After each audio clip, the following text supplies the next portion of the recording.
জুলাই মাস, ঢাকার রাজপথে উঠে এসেছে শিক্ষার্থীরা। তাদের কণ্ঠে একটাই দাবি, কোটা পদ্ধতির অবসান। তারা শান্ত ছিল, কিন্তু রাষ্ট্র ছিল না। একটা গোটা প্রজন্ম নিজের ভবিষ্যতের জন্য দাঁড়িয়েছিল, আর রাষ্ট্র নিজের ক্ষমতা রক্ষা করার জন্য বন্দুক তুলেছিল।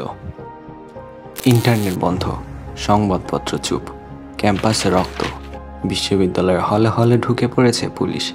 রাতে উঠিয়ে নিয়ে যাওয়া হচ্ছে কিশোরদের। মিডিয়ায় বলা হচ্ছে রাষ্ট্রের বিরুদ্ধে ষড়যন্ত্র। তার মানে কি মুক্তিযুদ্ধের সন্তান নাতিপুতিরা কেউ মেধাবী না?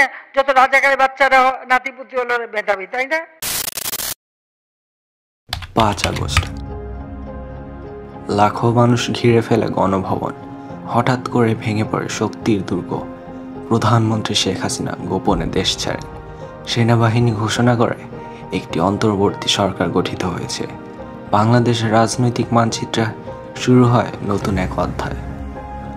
ডক্টর মোহাম্মদ ইউনূস, একসময় নোবেল জয়ী, এখন দেশের প্রধান উপদেষ্টা।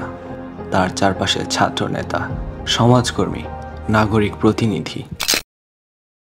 একটি প্রজন্ম জেগেছিল, গর্জেছিল, আর শেষমেশ জয়ী হয়েছিল। এই জয় কেবল শেখ হাসিনার পতন নয়, এই জয় এক নতুন সম্ভাবনার। এখন শুধু সময়ের অপেক্ষা। বাংলাদেশ, এবার তুমি কোন পথে হাঁটবে?